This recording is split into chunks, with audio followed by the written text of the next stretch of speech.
Hey guys, ayan. I'm back. Magbablog ako.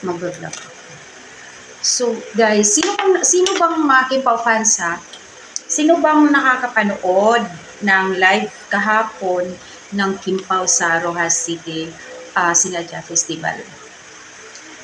Nakikita nyo ba napapanood nyo ba sinabi ni Pau na habang kumakanta si Paulo na nagtatanong pa siya doon sa mga audience na sinasabi niya, palangga kita. Siyempre si Kim Chu Bisaya, yan, kaya naiintindihan niya yun, kunyari hindi niya alam. Sabi ng fans na, palangga kita, mahal kita. Kinikilig si Kim Chu ha, grabe siya, kinikilig siya. Di ba lantaran na nga sinabi ni Pau? In fairness, lantaran na sinabi ni Paolo, as in tumatapang na si Pau mga Kimpaw fans. Gising na kayo. Bakit tumatapang na si Pau ngayon? Anong nangyayari sa kanya? So, ayan. Kasi napapanood ko yung live. Sorry ha. Yung habang nagbablog ako, kailangan ko mag-makeup kasi syempre papasok ako sa work ko.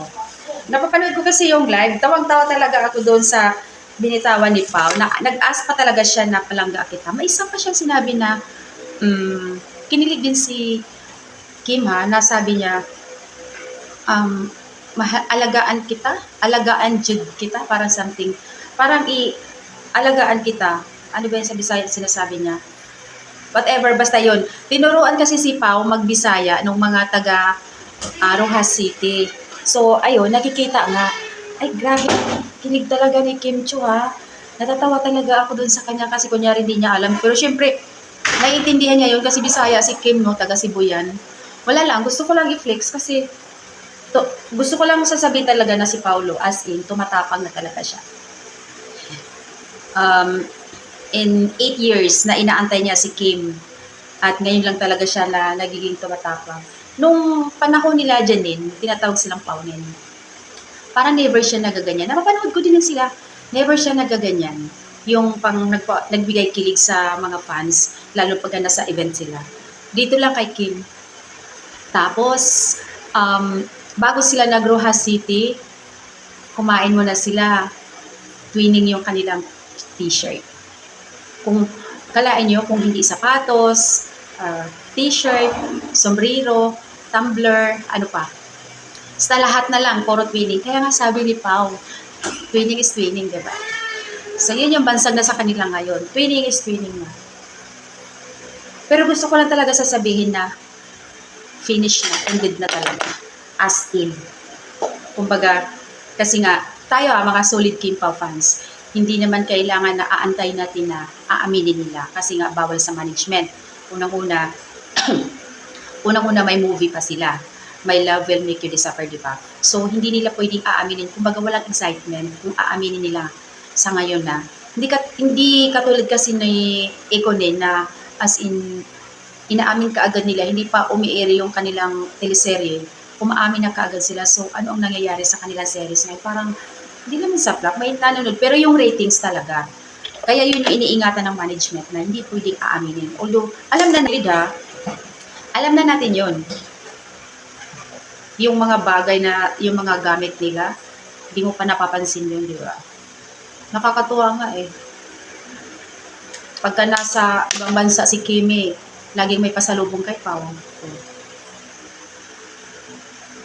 Tapos, lately ko na lang din nakikita yung yung sapatos na, saan ba pumunta si Pau nun? Suot niya yung blue.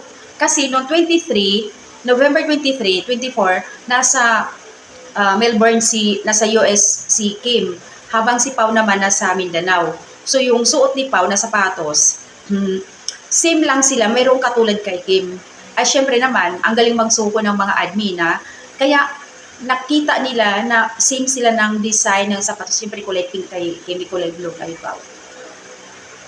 Kaya shout out sa mga admin, Kimpaw fans, lalo na mga Kimpaw Natex. Ang galing nyo magsuko as in. Believe na talaga ako sa inyo. Nakakatuwa, di ba?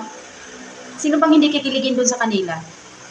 Pero mas kinilig ako doon sa mas kinilig ako doon sa sinasabi ni Pau na alagaan kita, mahal kita, char. Oh my God. Wag mo na kayo umamin. Alam na namin yun. Basta sa mga Kim Pao fans, maglaan kayo guys. Malapit na, sabi, ayon sa mga nakikita ko lang sa post na sa Twitter, by February something. So, ayan, maglaan kayo guys. Kahit ako, Diyos ko Lord, maglaan talaga ako, manunod talaga ako doon. Siyempre, at the same time, iba-vlog ko na rin. Ayun, kaya laanan talaga natin. Support tayo lahat guys. Supportahan natin ang Kim Pao. Kahit hindi natin expect yung blockbuster, kasi hindi natin masasabi kasi yung nakukuha ng cut din billion yung gross pin nila, pero sana lang higitan. Pero mahirap mag-expect kasi unang-una bago pa lang sila magkasama sa movie. So hindi natin, pero sabi ng team nila maganda yung storyline.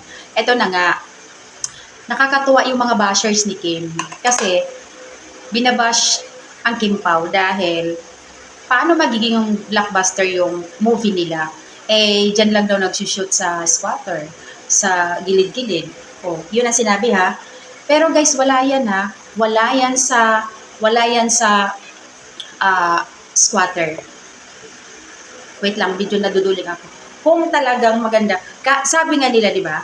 Kahit sabihin mong nasa squatter ka nagsushoot, kung maganda yung storyline nila, wala yan sa area. Kasi nga, sinasabi nila, classy yung cut din nasa ibang bansa, nagbablog, kung saan-saan. Yung Kim Pao, dito lang daw sa Pilipinas, nasa squatter pa. So, ayan, yun yung mga pinagbabash nila kay Kim Chiu na marami pang sinasabi, kaya nga sabi ng karamihan na wag na patulan. Unang-una, malapit na yung movie nila at hindi natin pwedeng. At saka guys, yung mga taga Kim Pao fans, pag mayroon kayong nakikitang pambabash kay Kim doon sa mga content creator, lalo na sa kabilang side, wag na kayo mag-engage. Bakit? The more na mag-engage kayo doon, syempre yung content creator, nagpapadami yan ng engage kasi yun yung ano niya para kumikita siya doon. Kasi nga, the more na mag-engage kayo doon, lumalala, nag-i-spread yung mga pambabash kay Kim. So, dapat hindi napapatulan yun. Diba? Parang aware kayo doon sa mga sinasabi ng iba, hayaan lang. Kasi na, pag dinidigma mo yan, sila, hindi niyan uulit kasi walang magagatong sa kanila Yun Kaya lang minsan, nandoon na tayo na nakakapikon. Ayan na naman, binabash, ikisyo, workaholic, payat na masyado, parang, ika nga sinasabing la breadwinner. Tapos ganito, ganyan. Kung ano-ano nang nakikita nila kay Kim. Pero never si Kim nagsalita, di ba? Sa ibang mga artista, talagang raratratan ka nun. Si Kim never siya nagsalita or nag-cryptic post about sa mga bashers. Sa katunayan nga, pinagdadasal pa nga niya Kasi sabi nga niya, everything happen is a reason, sabi niya. Dapat andoon din yung kind heart natin sa mga tao na kahit anong binabato sa akin, binabash nila, pinapaubaya ko na lang yun, pinagdadasal ko na lang yun. Pero, true naman, ano naman na pala ni Kim ngayon? Sa sobrang bait niya, sa sobrang pagiging down to earth niya, kahit alam natin na meron na. Kasi nga, hindi siya yung tipong, mayroon kasing iba na galing sa baba, umangat lang konti, parang iba na, lalo na sa mga fans na hindi na masyado nila inaano. So yun si Kim kasi magmula nung PBB, ganun na talaga kung ano siya noon hanggang yun pa rin siya ngayon. Yun yung parang ganda sa kanya na hindi nagbago talaga. Kaya, ayan, proud din ako sa kanya, in fairness.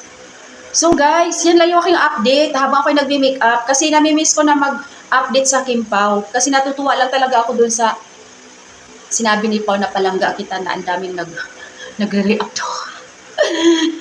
Guys, alam na natin yon, Paolo, marupok. Ayan, kinikinig lang naman ako, grabe kayo. Sabi nga nang nag-comment doon sa update ko, I'm 69 years old, pero bakit nga ba kinikilig ako sa kanila sa tuwing may magaganap sila? Kasi, di ba, tayo naman kasi kahit sabihin mo may edad na, pero kasi nga, ano mo sila, love team mo sila nandun yung kilig mo pa rin sa kanila. Yun yung maganda doon, na happy lang. So, magiging happy lang tayo. So, yun lang yung aking update, guys. Baka by January, baka tuloy-tuloy na yung pagbablog ko or live. Nasa trabaho ako. Kumbaga, sinabay ko lang yung oras ko sa pagbablog dito sa trabaho ko.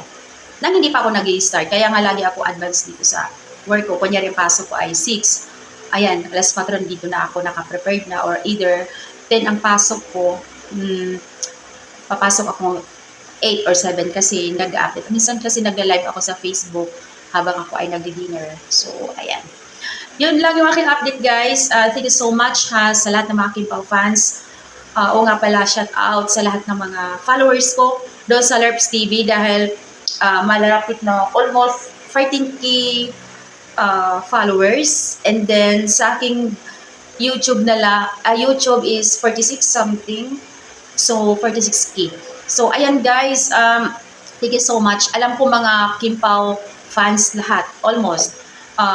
At hindi ko rin makakalimutan ang aking unang-unang content, Kiano and Kidilex, my sweethearts. Na kahit minsan hindi ako nakapag-update sa inyo, pero syempre, nakasubaybay pa rin ako, lalo na kay Alexa and Kidi nga, na yan ang iniiyakan ko talaga yan sa PBB.